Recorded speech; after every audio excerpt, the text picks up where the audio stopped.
After my sister left her kids with me for the fifth weekend, I said, "I'm not your babysitter." She freaked out, called our parents. Then an hour later, police were at my door. "My name's Jack, I'm 29, and for the last year I've been living by myself in a little townhouse I managed to buy after saving up for what felt like forever. It's nothing flashy, but it's mine, and I poured a lot of effort into building a steady life for myself after years of family drama. The strange part is, I figured once I owned a place of my own, I'd finally feel some peace. What I didn't see coming was my sister, Sarah, deciding my independence made me her built-in safety net. She calls it me being the fun uncle who doesn't mind helping out, but honestly, it hasn't felt like helping. It's felt more like being used. Sarah's 31, 2 years older than me, and she's got twin 6-year-olds who, to put it lightly, are a handful. They're sweet kids at heart, but they're bursting with energy, have no bedtime routine to speak of, and seem to break whatever they touch. I do love them, but I know my limits, and clearly Sarah doesn't. Ever since she split from her longtime boyfriend, she's been dropping the kids on me whenever she could. At first, I told myself I was just stepping in to help her get through a rough time. She was learning how to handle being a single mom, and I thought, what kind of brother would I be if I didn't pitch in? But what started as once in a while quickly turned into every weekend. Then it became Friday through Sunday, and eventually, unbelievably, even some weekdays whenever she had plans. Everything came to a head one cold Saturday morning about a month ago. I had just settled onto my couch, coffee in hand, looking forward to a quiet day when the doorbell rang. My stomach already sank as I walked over, and sure enough, there was Sarah, hair done up like she was heading out for the night, the twins fidgeting beside her. She didn't even bother with small talk. "Thanks again, Jack," she chirped, already turning to leave. I blinked at her, still half asleep. "Wait, what? I never agreed to this." She waved it off like I was being ridiculous. "Come on, you love hanging out with them. I'll grab them tomorrow night." And just like that, she was gone, heels clicking down my walkway before I could even react. That made 4 weekends in a row. The twins dashed inside, dropping their backpacks in the hallway, and I just stood there stunned, a heavy knot tightening in my chest, resentment mixing with guilt. I adored those kids, but I hated feeling trapped, hated how Sarah made it seem like I didn't have a choice, like my time belonged to her. I promised myself I'd bring it up when she came back, but when Sunday rolled around, she was too busy to talk. She scooped up the twins, blew me a kiss, and sped off. The 5th weekend was even worse. It wasn't just that she left them again, it was how she did it. No knock, no word at all. I heard the noise at my door, opened it, and saw her car pulling out of my driveway while her kids stood on my porch like 2 little packages left behind. I just stood there, speechless, watching her taillights vanish. That's when something inside me snapped. Not in front of the kids, of course, but deep down, I broke. It hit me that Sarah didn't see me as her brother. She saw me as free childcare. Later that night, I finally called to tell her I'd had enough, that I wasn't their default babysitter anymore. She didn't even bother to hide her rage. "Are you kidding me, Jack?" she yelled over the phone. "You have no clue how hard it is being a single mom. You sit there in your cozy little house, no kids, no partner, no responsibilities. Your life is easy. The least you could do is help your family." I tried to keep steady, but my voice shook as I told her I couldn't keep doing this. "I'm not saying I'll never help," I said, "but I can't give up every weekend. I need my own life too." There was a pause, and for a moment I thought maybe she was cooling off. Then she hissed, "Fine. If you won't step up, maybe mom and dad should know what kind of selfish son they raised." An hour later, my phone lit up with calls from my parents, demanding to know why I was turning my back on my sister when she needed me most. I tried to explain what was going on, but my mom cut me off with a sharp, dismissive tone. "You're single, Jack. You don't have real responsibilities. Of course you should help." The anger in my chest burned hotter than ever. My whole life, Sarah had been the golden child, the one who never got blamed, the one who always got a pass. And me? I was the one expected to bend, to give, to adjust my plans, because apparently, since I didn't have kids, I couldn't possibly understand. I thought maybe I could let it slide, but then came the part that froze me to the core. Just when I thought the storm had calmed down, there was a knock at my door. When I opened it, 2 uniformed police officers stood on my porch. "Are you Jack Turner?" one of them asked. My heart dropped into my stomach. "Yes," I managed my voice tight. The taller officer nodded, his expression serious. We've received a call about a possible abandonment situation. Do you mind if we step inside? And right then, I realized Sarah had crossed a line I never thought she'd dare cross. The second those words left his mouth, my stomach hardened into stone. Abandonment situation? I repeated, my voice cracking just a little. Behind me, the twins were in the living room, yelling and laughing as they fought over the tablet. Their playful shrieks filled the air, so completely out of sync with the heavy weight of what was happening at my door. The officers stepped inside, and I found myself moving back automatically, still in shock.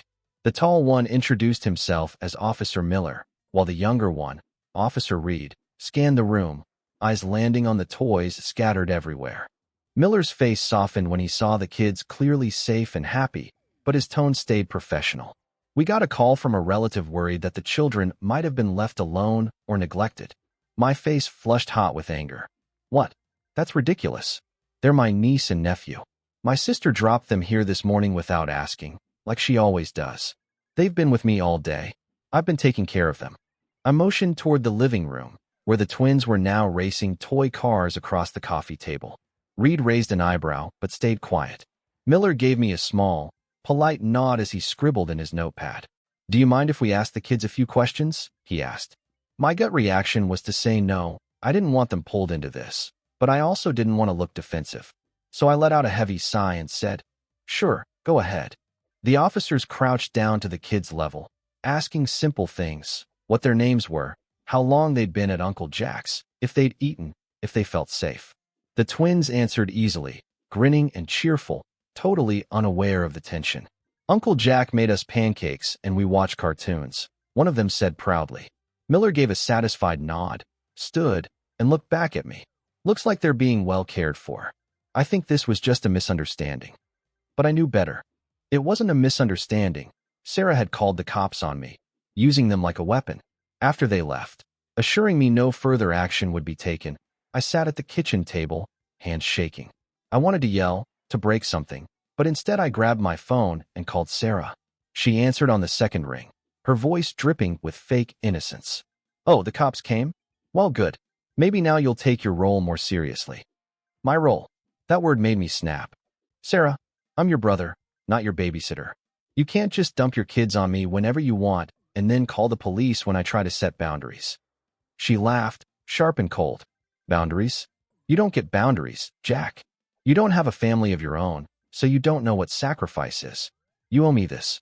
You owe Mom and Dad for everything they did for us. That word, oh, lodged in my brain like a splinter I couldn't pull out. The following weekend, I thought maybe she'd back off. Maybe after dragging the police into it, she'd finally give me some space. But of course she didn't stop. That Friday evening she pulled into my driveway with the twins, didn't even bother to knock, just sat there honking until I came outside. When I didn't open the door right away, she stomped up and started pounding on it like she owned the place. I cracked the door a little and told her flat out, I'm not doing this anymore. Her eyes went hard. You don't get to say no, she snapped, shoving the kids' backpacks at me. You're taking them. I have plans. I didn't reach for the bags. The twins, sensing the tension, shuffled awkwardly behind her. Sarah, listen to me, I said, my voice low but steady. I am not responsible for your choices. If you have plans, make your own arrangements. Not me. She blew up at that. Do you know how selfish you sound? You've always been like this, lazy, unhelpful, hiding in your little world while I carry the real weight. Mom and Dad back me up on this. And she wasn't making it up. That night my mom called, her voice sharp with disappointment. Jack, why are you making things so difficult? Your sister needs you. Those children need you. Why can't you just step up? I tried to explain again how Sarah had been using me, that it wasn't occasional help but constant dumping, but Mom cut me off. You don't understand because you've never had to sacrifice for anyone. You've always been the one we had to push. Your sister's always been stronger, more responsible. This is your chance to prove you belong to this family. Her words landed like punches, stronger, more responsible. That was always Sarah in their eyes. I was the one who had to prove myself no matter what I'd already done, graduating first, buying my own home without a dime from them. None of that mattered. The favoritism wasn't new, but this time it burned deeper because they weren't just saying it. They were actively undermining me, siding with Sarah as she trampled over my life. The next week, my dad started texting the same stuff. It's family, Jack. You don't turn your back on family. When I didn't reply, he sent another. Don't make us regret raising you. It felt like drowning. Every time I stood up for myself, their disapproval pulled me under. And Sarah knew it. She used their backing like a weapon. Once when I refused to watch the twins, she showed up anyway, parked in my driveway, and yelled loud enough for the neighbors to hear that Uncle Jack didn't care if his niece and nephew went hungry. I wanted to vanish, to shut everything out. But more than that, I felt a new thing flicker. Sharp, cold, focused. I was done being their doormat. That was when the idea of turning the tables first started to form in my head. The breaking point came 2 weeks later on an ordinary Thursday. I'd just come home from work, beat, looking forward to reheating leftovers and zoning out on the couch. The house was quiet, exactly how I liked it. But as I walked up to my front door, I froze. The twins were sitting on my porch, all alone. Their little backpacks leaned against the wall, and a grocery bag sat beside them with what looked like pajamas stuffed inside. My stomach dropped. They waved at me like this was totally normal. "Hi, Uncle Jack," one chirped. "Mom said we're having a sleepover." I asked, tighter than I meant to, "Where's your mom?"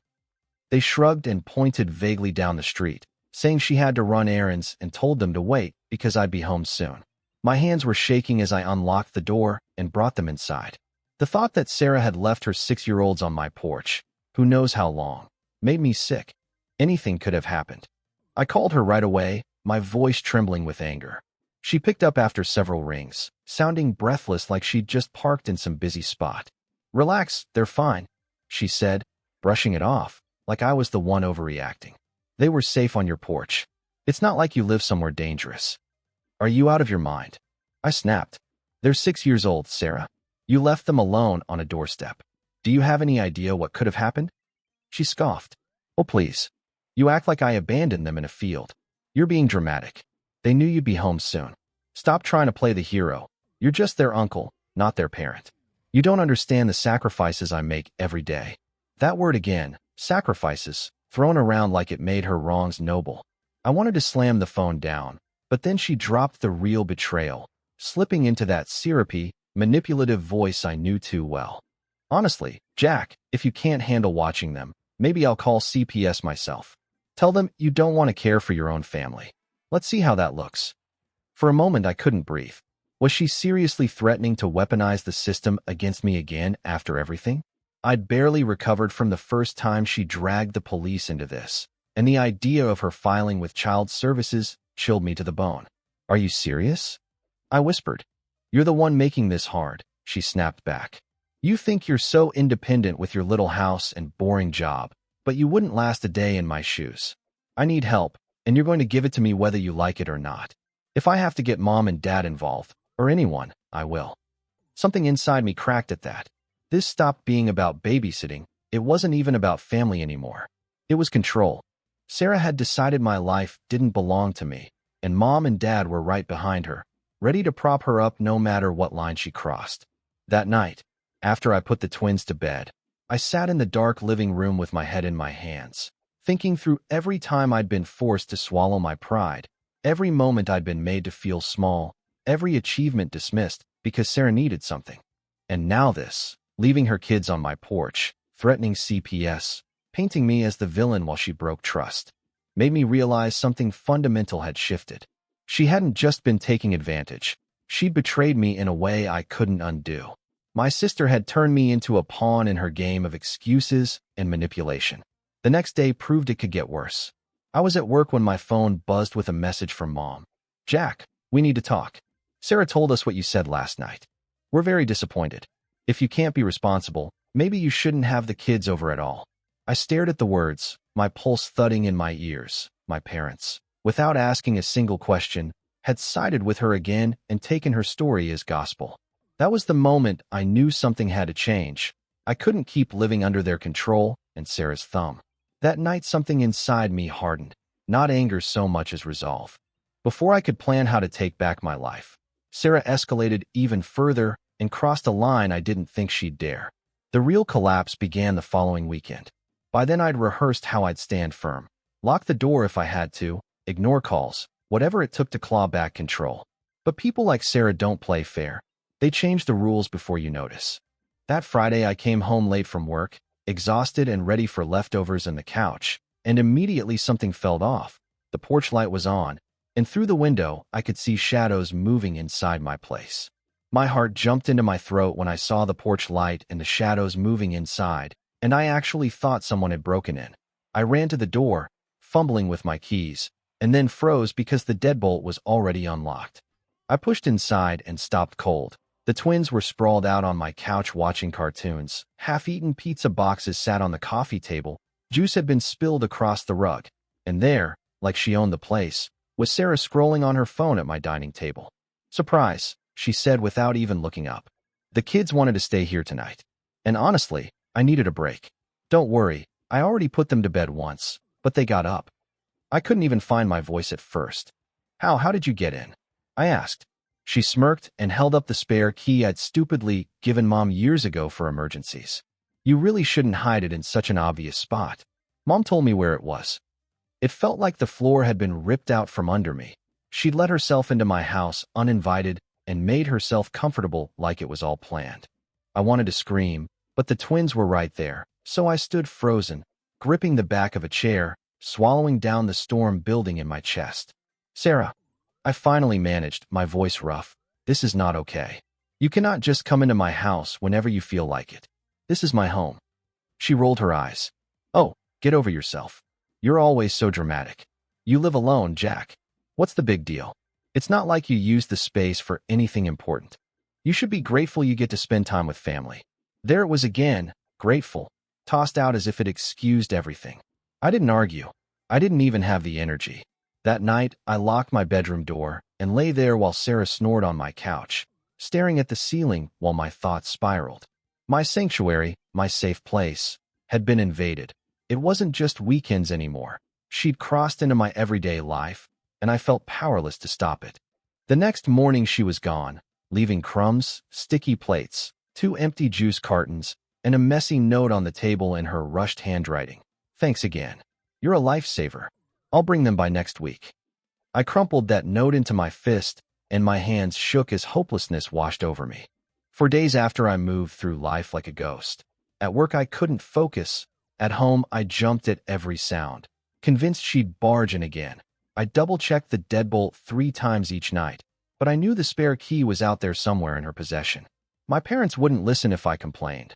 They'd tell me I was overreacting, and the idea of confronting Sarah filled me with dread because every time I tried, she twisted things, so I was the bad guy. That week, during Sunday dinner at Mom and Dad's, something finally snapped. Sarah went on about how amazing it was that I'd been so involved with the kids lately, saying it in this syrupy tone with an edge like she dared me to contradict her. My parents beamed, and Mom patted my arm. "See, you're finally stepping up, Jack. We're proud of you," she said, and those words stabbed me. For once, I'd built my life from scratch. My degree, my house, my job, none of it mattered compared to being useful to Sarah. I sat through the rest of dinner in silence while the world around me blurred into a dull roar, thinking about how invisible I'd become to my own family. I wasn't a son or a brother so much as a tool, a resource, a backup plan. That night, I came home, sank onto my couch in the dark, and for the first time in years felt truly defeated. Not angry, not frustrated, just hollow, like they had stripped me down to nothing. Even in that hollow place, a tiny spark flickered. I realized I couldn't keep fighting them head-on and expect to win. Sarah thrived on confrontation, and my parents were blind to her faults. If I was ever going to break free, if I was going to reclaim my life, I knew I had to move quietly, patient, careful, deliberate. So I started planning. Not revenge, not yet, but little steps that gave me back pieces of myself. The very next morning, I changed my locks. Then I began keeping a journal, writing down every time Sarah dumped the twins on me, every guilt-ridden message from my parents, every ugly incident. I saved texts, screenshots, voicemails, anything that could serve as proof. It might have seemed small, almost trivial, but it gave me something I hadn't felt in months: control. Because deep down I knew she wasn't finished. Sarah would keep pushing, harder and further, until she got what she wanted. And when that time came, I'd be ready. Those first weeks after I started reclaiming ground felt like finally coming up for air after being held under too long. Changing the locks gave me a sense of calm I hadn't realized I was craving. Such a simple thing, but when I closed my door and turned that new key, I felt like I'd taken back a piece of my life. That night, for the first time in months, I slept straight through without jolting awake to check if Sarah had barged in again. Once I'd taken that first step, the rest followed easier. I began setting boundaries, not with arguments, but with silence. When Sarah texted one Friday afternoon, "Picking you up a pizza, be ready for the kids," I didn't reply. I let the message sit there, ignored. Then I did something I hadn't done in forever. I turned off my phone and drove across town to a friend's place. We ordered Chinese, watched a movie, laughed until my sides hurt. By the time I got home, my phone showed 17 missed calls and 3 voicemails, most from Sarah, flipping between fake sweetness and boiling anger. But nothing happened. The world didn't collapse. The kids were fine because she'd had no choice but to take care of them herself. That simple act of refusal lit a fire in me. I realized Sarah's power only worked because I'd allowed her to dictate my time, my choices, my life. The moment I stopped granting her that permission, she was the one left scrambling.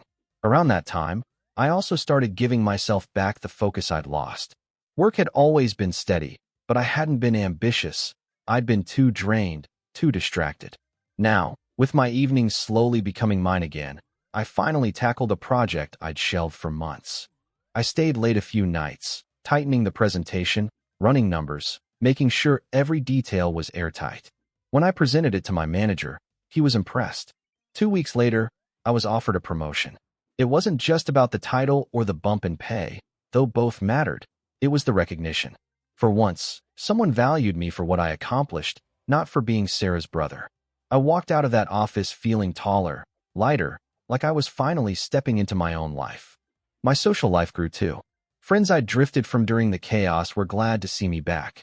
I started saying yes again, to dinners, hikes, even a quick weekend trip out of town. That trip especially felt like liberation. Standing on a quiet trail with no buzzing phone, no pounding on my door, I realized how much I had let my family dictate my existence, and how much joy I'd been missing. Even my house began to change. Where it had once felt like a prison, disrespected and invaded, I turned it into a sanctuary again. I repainted the living room, tossed the juice-stained rug, treated myself to a new couch. Small things, but each reminded me this space was mine. Mine to protect, mine to enjoy, mine to rebuild. Of course, Sarah didn't just vanish. She still tried to drop the twins on me. Still raged when I refused. Still waved my parents' approval over my head like a weapon. But I wasn't the same anymore. When she showed up one night banging on my door, I simply didn't answer.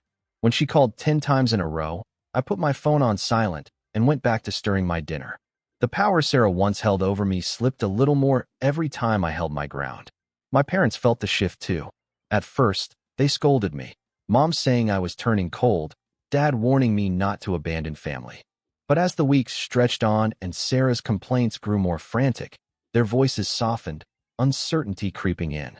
One evening Mom's tone even wavered when she said, "Jack, maybe you could just talk to her." It was subtle, but it was the first crack I'd ever seen in the wall of favoritism that had loomed over me my entire life. I didn't gloat. I stayed quiet, calm, steady. I knew better than to celebrate too soon. But inside, I felt stronger than I ever had before. And with that strength came a sharper sense of direction. Every voicemail, every angry text, every manipulative guilt trip from Sarah or my parents, I kept them all. My journal swelled with dates, times, exact quotes, even small details I thought might not matter, but wrote down anyway. I didn't know yet what I'd do with it all, but I knew it mattered. I knew I was building towards something. Because as good as things were finally becoming for me, I could feel tension humming beneath the surface. Sarah wasn't used to losing control, and people like her don't fade quietly. I could sense it. She was working up to another storm. The only question was how far she'd go to try breaking me again. What happened next was almost accidental. I hadn't been searching for leverage. I was just clawing back pieces of myself. But sometimes the truth has a way of showing up when you're not looking. One evening, after work, I stopped at the little cafe near my office, a ritual I'd grown to love, my way of closing the workday before heading home. I was sipping coffee, scrolling emails, when I overheard two women at the next table discussing child custody cases. Normally, I would have tuned it out. But one of them mentioned how documentation, texts, call logs, consistent patterns of neglect often made the strongest evidence in court. Something clicked. My journal, my screenshots, the proof I'd been gathering. Up until then, I treated it as therapy, a way to keep myself grounded, to remind myself I wasn't just imagining the abuse. But suddenly I saw it clearly. I wasn't just venting. I was building a record that could matter. That night, I went home and dug deeper. I spent hours researching custody law, neglect, abandonment. I read case after case of parents who'd lost rights because they repeatedly dumped their kids on others or put their own personal lives ahead of their children's safety. With every story, my chest grew tighter. Sarah wasn't just being careless. What she was doing was dangerous. Leaving her kids on my porch unattended. Using me as free childcare. Even threatening CPS as a weapon. If anyone was stacking up evidence against themselves, it was her. For the first time, I realized I wasn't powerless. I could walk into a lawyer's office tomorrow and drop a mountain of proof showing exactly who Sarah was and what she'd been doing. The thought scared me. These were my niece and nephew. This was their mother. I didn't want to hurt them or drag them through something ugly.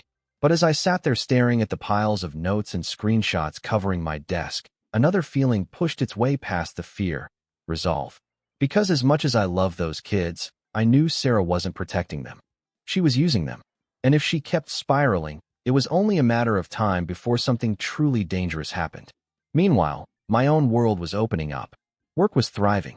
The promotion brought new challenges, and I rose to meet them.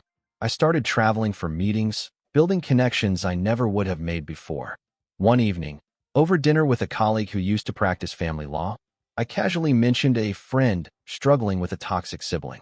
He didn't press me for details, but what he said stuck in my head. The person with the most consistent record usually wins, I reminded myself, because feelings can be spun in court but facts can't, so I filed that away. At the same time, Sarah's behavior started to unravel. The less I answered, the more desperate she sounded. Her texts shifted from flat demands to guilt-laced messages and finally to outright threats. One read, "If you don't start pulling your weight, don't be surprised if mom and dad cut you out completely." Another said, "I swear, Jack, I'll make sure everyone knows how heartless you are. You'll regret this." I saved every one of them. Funny thing was, even my parents were beginning to notice that she was unstable, even if they wouldn't admit it out loud. When Sarah stormed out of Sunday dinner after I calmly refused to keep the twins for the week, Mom sighed under her breath. "She's been stressed lately." And that tiny, soft sentence was the first crack I'd ever heard in their rock-solid defense of her. I realized something else then. Sarah had gotten so used to being the golden child that she never expected to be held accountable. She assumed her word alone would carry weight, that mom and dad would always back her, that I'd fold eventually. But I had been patient, careful, deliberate. I wasn't the brother she could bully anymore. I had a steady job, a home I owned, and friends who'd come back into my life. I wasn't the scared kid standing alone against their favoritism. I was stable and respected, and I had months of proof saved up, ready to use if she tried to drag me under again. That's when I made a quiet decision. I wouldn't confront Sarah head-on, and I wouldn't beg my parents for understanding. I would let her dig her own hole while I stayed calm, kept records, and positioned myself where I needed to be. Because I could feel it. She was going to go too far, and when she did, I wanted to be ready, not just to defend myself, but to make sure she could never use me or her children as pawns again. The setup felt complete. All I had to do was wait for her to make the fatal mistake. It came on a Saturday night, the kind of evening that smells like trouble before it shows up. I was in the middle of making something simple, pasta with garlic and olive oil, when the pounding started at my door. Not a polite knock, not even the bell. Pounding. Heavy, insistent, entitled. I didn't need the peephole to know who it was. I let her pound for a full minute before I opened the door. She stood there disheveled, makeup smudged, hair wild, the twins clinging to her legs like shadows. "You're taking them," she barked, shoving their backpacks forward. "No," I said simply, my voice even. Her eyes widened as if someone had said a forbidden word. "Excuse me," she snapped, but I didn't raise my voice or flinch. "No, you need to make other arrangements." That was all it took for her to unravel. She launched into a tirade right on my porch, her voice climbing so loud the neighbors peered through curtains. "You're pathetic, Jack. Selfish. You've always been a failure, and now you can't even step up for your family. Mom and Dad were right about you. You'll never be worth anything." The twins shrank back, eyes huge, while she ranted. I didn't argue. I let her scream until she moved to threats. "Fine. I'll call the cops and tell them you abandoned them. See how you like explaining that." I only nodded slowly. "Go ahead," I said. "But before you do, you might want to know I've been documenting everything. Every text, every voicemail, every time you left the kids with me without asking, even the night you left them alone on my porch. I have dates, times, screenshots. I've spoken with a lawyer. So if the police come, I'll be ready to show exactly what's been happening." For the first time, her words snagged. She blinked, confusion flickering across her face. You wouldn't," she stammered. "I would," I replied, steady as stone, because I was done being used. "I'm done being your scapegoat," I said, and I made it clear I meant it. "And if you try to drag me down, I'll make sure the truth comes out. Do you really want CPS looking into your record, Sarah?" The silence that followed was electric. Her mouth opened and closed like she wanted to spit venom, but the venom wasn't there once she realized I wasn't bluffing. I crouched down to the twins' level, so my voice stayed soft. "You two should go with your mom tonight, okay? This isn't your fault." They nodded, clutching their backpacks, eyes wide. Sarah sputtered, but she was cornered. She grabbed the kids' hands, yanked them toward the car, and hissed, "This isn't over." Deep down, we both knew it was. The next day, I took the final step. I forwarded a small chunk of my documentation to Mom and Dad, screenshots of Sarah's threats, a photo of the twins left on my porch, a voicemail where she screamed about dumping them on me whether I liked it or not. For once they didn't call to scold me. Mom's voice on the phone was quiet, almost trembling. "Jack, we didn't know it was that bad." I didn't gloat. I didn't need to. I just said, "Now you do?" From that moment the calls from Sarah slowed. The surprise drop-off stopped, and her tone shifted. No longer bold, now cautious, like she was afraid I might unleash everything I had. And in its own way, that was the sweetest revenge. Not yelling, not fighting, not stooping to her level, but standing my ground with the truth in hand and watching her realize she could no longer control me. For the first time, I wasn't the family doormat. I was the one holding the line. The fallout, though, came in waves. It didn't happen all at once. It trickled in like cracks across glass until the whole pane splintered. The first real sign arrived the following weekend when Mom and Dad invited me to dinner. I almost didn't go. I expected another ambush, but curiosity won. When I arrived, the table felt different, quieter, heavier. Sarah wasn't there. Over roast chicken, my dad cleared his throat and said carefully, "Your sister's upset. She says you've been difficult."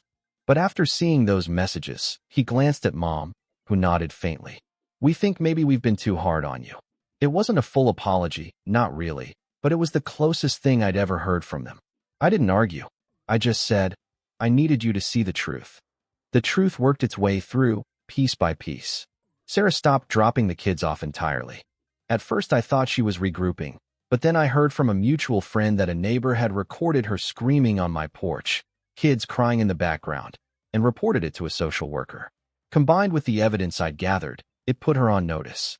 She called me once after that, voice small and stripped of its usual fire. "You didn't have to go that far," she whispered. "You left me no choice." I answered, and then I hung up. The golden child pedestal she'd stood on for 30 years finally crumbled. Mom and Dad stopped treating her word as gospel. They started checking with me directly instead of filtering everything through her.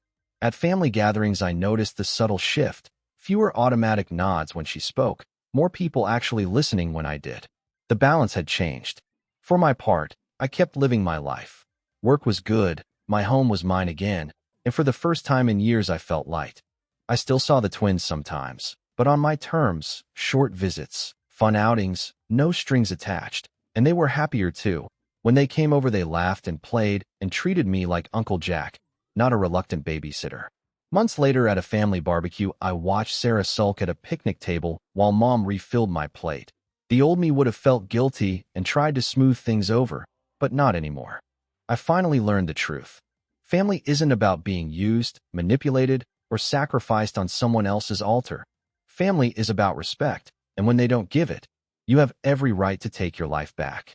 As the sun dipped low and laughter carried across the yard, I caught Sarah's "I won last time."